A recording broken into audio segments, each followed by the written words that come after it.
You are listening to Charting Wealth's weekly review and forecast for the week beginning Monday, the 18th of April, 2016. We always start with IYY, which is the total market. And again, our weekly review and forecast is provided to you to help you see what went on in the last week, what may have affected things, and then for us to look at what the upcoming events are over the course of the next week and what might actually be affecting the market. So first, we're going to jump right into the total market. We're looking at a weekly chart that shows 9 weeks of green open box up candles. Now, it started off slowly and then built up the momentum. Week 1 was slow. Week 2 gained some momentum. We had a crossover on the MACD going up in week 3 of the green up candles, and then the market took off for that week and the 2 following. Then it started slowing down, and actually the up movement as far as the size of the green candles has gotten shorter each week. We also see that from the pinnacle of movement starting on Friday, April the 1st, we've watched the derivative oscillator lose some of its speed, and we also saw the MACD kink over just a little bit and not continue to plunge upward or fire upward as much as it had been. So we do see a little bit of slowing in that upward momentum. And as we ended the market on Friday, the 15th of April. Now, those of you who follow the publication that is like my go-to book for the markets, which is the Stock Traders Almanac. I buy it every year. Stock Traders Almanac. I want you to go read it for April and see what happens around April 15 most times. There is a pullback many times in the market. Just happened on Friday. So pay attention, read the Stock Traders Almanac, and let's continue to watch what actually occurs in the markets. Now, so that's where we are. We had an up week in the total market. If we look at the daily chart, what do we see over the course of the week? Well, we saw on the 11th, which was Monday, the market really had started sliding sideways the prior Friday, that Monday and Tuesday. Then all of a sudden it slammed up on Wednesday the 13th, up even higher on the 14th, and then moved over down on Friday. It actually was starting to cross over, hasn't quite crossed over yet on the daily chart on Friday. Even though it was a down Friday, that momentum continued to push up the derivative oscillator and the MACD. So we're still above the 2-day trend line. Just continue to watch those markets as we get into the course of the new week. Now we're going to go back to the weekly chart. We're going to take a look at the S&P 500 as depicted by SPY, which is a Spider's S&P 500 Trust Series exchange traded fund. It has been going up about the same amount of time that the total market, the IYY, has been going, crossed over at the same time, the week ending the 4th, and we've continued to see a build up to that pinnacle week of April the 1st. That is that Friday that it closed on April Fool's Day, and we've lost some of the momentum derivative oscillator, a little bit of the upward movement, although it sort of started back in week 8 before we got to week 9, which just ended. And again, week 9 showing some down movement also as far as our candles, of course, have wicks on the top and the bottom, and there's a little bit of a bottom wick on that candle too, showing there was some down movement there. Again, the S&P 500 for Friday closed down 0.11%. Don't see much of that in the candle. If we go look at the daily chart, we see very similar to the total market, a slide that prior Friday. Monday and Tuesday, the market just sort of slid sideways, didn't quite go below the 2-day trend line, and then popped up Wednesday and Thursday. Down a little bit on Friday, still in the negative on the derivative oscillator on the S&P 500, unlike the total market, which has already flipped over. Getting close to a crossover on the daily chart has not yet occurred. So we'll continue to watch. We're a confirmed uptrend on that big chart. That movement has not stopped yet.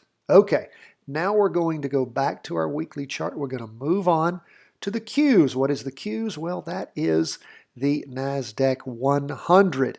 It has been going up as far as green candles go since the 19th of February, the week ending then, and we have 3, 4, 5, 6, 7, 8, 9 candles also. It crossed over about a week later going up at the same time the derivative oscillator did on the 11th of March. We actually saw, if I recall correctly, on the S&P 500, yes, it crossed over on the 4th of March. So we've continued to see the MACD move up, and its upward movement has been a little bit more reserved, not as robust as it just jumped up in a couple of 3 weeks on the total market in the S&P 500. And we did see the MACD and the derivative oscillator, which you like to see, crossing over at the same time, and then nice, clean, good up movements. The derivative oscillators continued to gain energy, and the MACD is continuing to move up nicely also, so confirmed up moves on those long weekly charts. Now, some of you, a little aside here, little teaching moment if we could. When we start talking about those who are more interested in investing rather than getting in and out of the market in a short-term basis, one thing you can really use with these weekly reviews is start looking for good candlestick patterns, of course.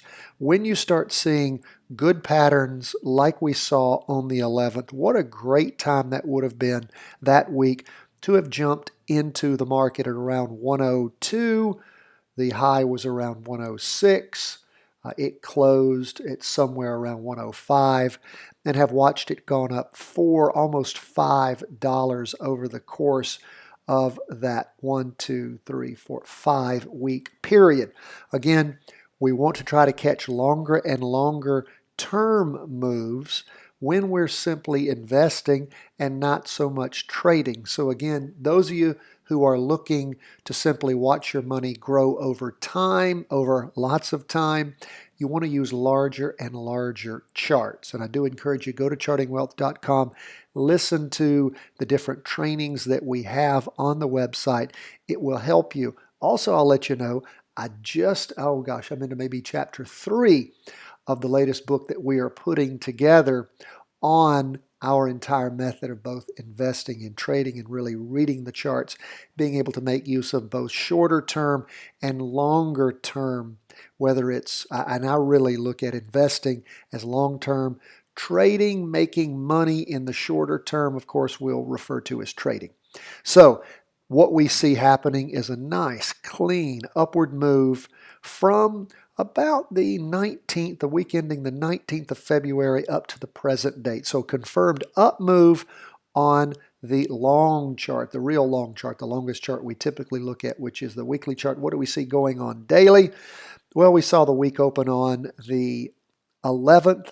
That was a down day, as was Tuesday, and then the Qs jumped up big time on Wednesday, slid a little sideways on Thursday, and then we had some upward momentum still in there on Friday, even though the Qs technically was down 0.25%. Again, those of you who don't understand the Hinken Ashi type of candlesticks we use, they record things in a different way, not the high open, low close. They do it different. And again, that's HEIKEN ASHI. I encourage you to read about those and you'll understand more as to why we use them. Getting close to crossing over on Friday, still negative as far as the NASDAQ 100 went on the derivative oscillator. Now, lastly, before we jump into the news, we're going to take a look on the weekly chart at gold. What has gold been doing? Well, gold took off moving up back on the week ending the 8th of January, spun up for quite a while. It topped out, as far as the momenta, the derivative oscillator, sometime around the week ending the 4th of March. Then we started seeing red candlesticks form around the 18th of March. And gold slid down for a couple of weeks, the 24th of March and the 1st of April, those weeks ending, and then started moving up again. It still hasn't crossed over going down, so it's still in a confirmed up move on the weekly chart. Derivative oscillators lost a lot of its energy. looks like it could be moving for a down move. However, over the course of the past week, we've got a second green candle, a green filled in box, a solid box back on the week ending on the 8th of April, and then an open box with lots of upward move, an upward wick. So we still haven't crossed over going down on the derivative oscillator. It could start gaining its speed again this next week. But let's drop back and look at what's happening on the daily chart. And you can see that the week opened, or you can hear from me, that the week opened with strong up moves in gold Monday and Tuesday, and then strong down moves on Wednesday and Thursday, and then upward move on Friday. Actually, gold was up 0.69%. Gold is in a short-term down move on the daily chart, but still in the positive territory as far as the derivative oscillator goes. Just have to continue to watch gold confirm down move on the short chart, but the big weekly chart still in an up move. So whenever we start seeing the market slide sideways, our favorite indicator, which is the MACD, the moving average convergence divergence indicator, loses a lot of its skill for us as far as predictability. Why? Because in a sideways sliding market, the MACD is just not the best indicator. I did have a question this last week from one of our students about what do you do when that happens? Well, what I do is I don't trust what's going on that index. I look for another index or to close my trade or investment in that if I've already made a substantial profit, feel comfortable with it, and just don't want the hassle or the bother of it not being of me not being able to read just what's going on. So that is where we closed on all of our indexes. Again, gold still in a confirmed upward move, but has lost a lot of its momentum after 3 down weeks and the last 2 up weeks. We see the S&P 500 still in a confirmed up move, along with the Qs still confirmed up move, and the total market. But go to your Stock Traders Almanac, read about the month of April, be aware of what can happen after tax day or so. Now, what we're going to jump into is we're going to talk a little bit about the things that moved, that are potentially moving the market over this next week. What we see happening first we're going to talk about what actually affected the market over this past week. We saw things occur as far as the Q1, that is the first quarter of the year. The GDP in China expanded, industrial production, fixed asset investment, retail sales, all of those things rebounded in China in March after very disappointing reports that affected the world's economy in February. The drop-off could have been a function of any number of things. You'll hear from analysts it could have been the Lunar New Year holiday period, but gross domestic product rose almost 7%, and that is what analysts were calling for, and that did do some good for the market, apparently. We also saw things happen. U.S. weekly jobless claims, they ended up falling to very, very low levels, the lowest recorded since 1973. We also see things happening with oil oversupply. Now again, perhaps you're going to get ready to pay for more gas, but we're told, of course, that there's a happy mean there somewhere where the gas prices aren't so low that we destroy oil companies. At the same time, they're not so high that they kill the economy. So we'll continue to watch, but apparently the overproduction has been dwindling. So we'll see probably gas prices rising, I guess, but supposedly that is supposed to be leveling the world economy a little better. We also see the International Monetary Fund trimming its outlook as far as the global economy is growing.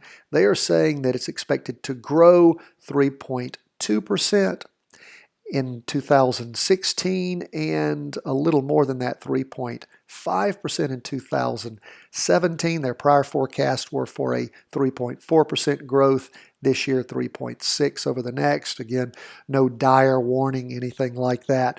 They currently have their IMF and World Bank meetings going on. They will be ending on Sunday the 17th. So over the course of the weekend, I'm recording this for you on Friday afternoon. Now we see Italy shoring up its banks. We see Cameron under fire for the British vote about leaving the Union, that is the European Union. Apparently there's a scandal that Cameron's found himself in, the British Prime Minister. Also, tensions are rising with the German government and the European Central Bank.